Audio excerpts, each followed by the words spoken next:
Wait, that's HUNK?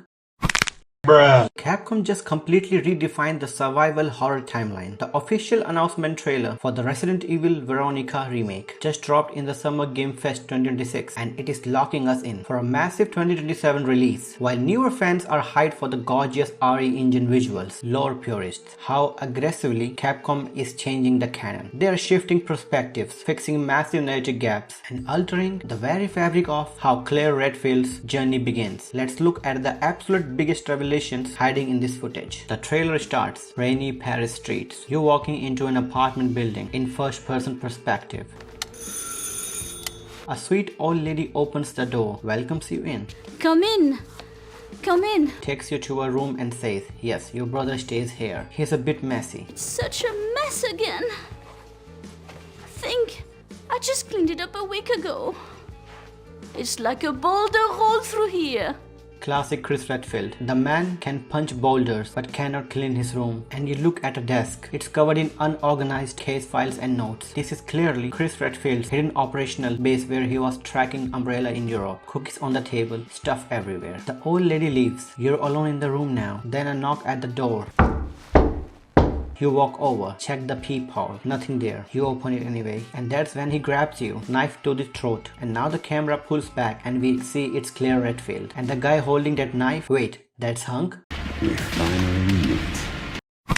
Bruh. Now, if you're not familiar with HUNK, let me explain why this is such a big deal. HUNK is Umbrella's most elite operative, masked, cold, never fails a mission. His first show up in Resident Evil 2 as a bonus character, basically a ghost in a gas mask who walked through a zombie apocalypse like it was a morning jog. The man is terrifying, and here's the thing, in the original Code Veronica, HUNK wasn't in the story at all. Capcom added him specifically for this remake, and honestly, brilliant move, because if HUNK is one of coming for you, there's no fighting back. Claire's capture immediately feels real and hopeless in a way the original never quite pulled off. After the moment, the trailer shifted into rapid fire cuts, and this is where fans went absolutely frame by frame crazy. You saw a hoodie wearing teenager, that's absolutely Steve Burnside. In the original game, he was Claire's partner on Rockford Island, a fellow prisoner, kind of annoying, very loud, dual wielding gold Lugers. In the remake though, they maybe clearly rethought him. He's been redesigned as a loner type, doesn't trust anyone, keeps to himself, relies only on his weapon, less comic relief, more damaged kid with a dark past. That's the right call if they do that. Then you get a glimpse of giant ants, and if you play the original, you know exactly what those are. Rockford Island had mutant ants and they were an absolute nightmare. They're back, and with the RE engine rendering them, I'm already dreading it. And we also saw a glimpse of Ashford,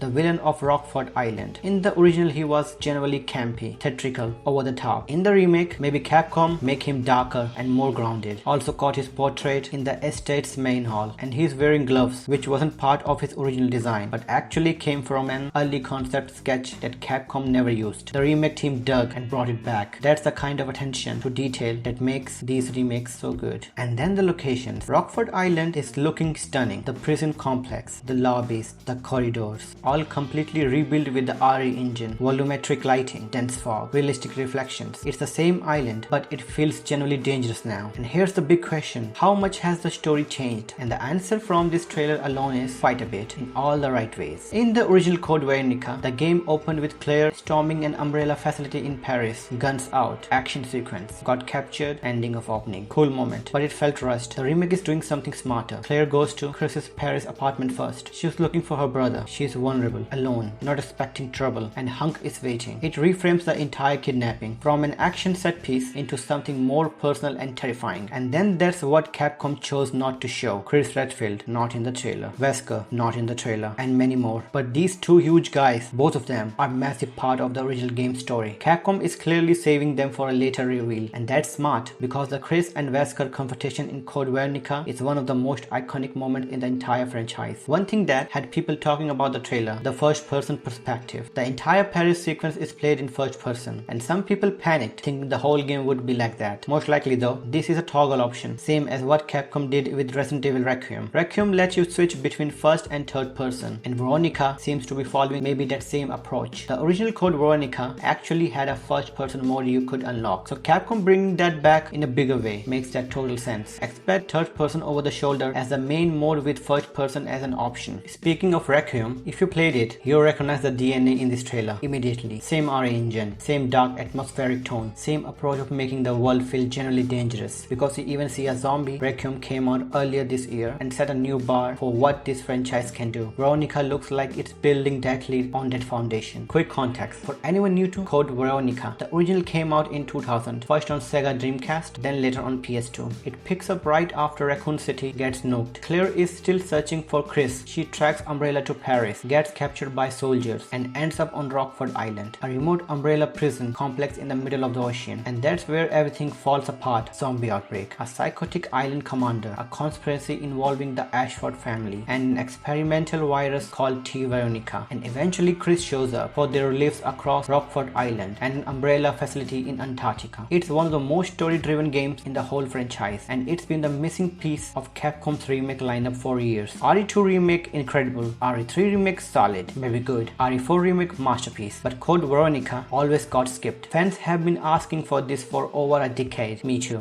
and now it's finally happening, reportedly being made by the same team behind the RE2 and RE4 remakes, which is basically the dream scenario. Resident Evil Veronica is coming in 2027, PS5, Xbox Series X and S, Nintendo Switch 2, and PC via Steam. This is just the first trailer, no gameplay yet, no full story details, no Chris, no Wesker, but what we already seen is doing everything right. The tone is darker, the changes feel purposeful, HUNK being added to the story is generally exciting, and Steve Burnside finally getting a proper character arc might make him actually likable this time. I'll be covering every update on this one as it comes. If you're as hyped as I am, you know what to do. See you in the next one.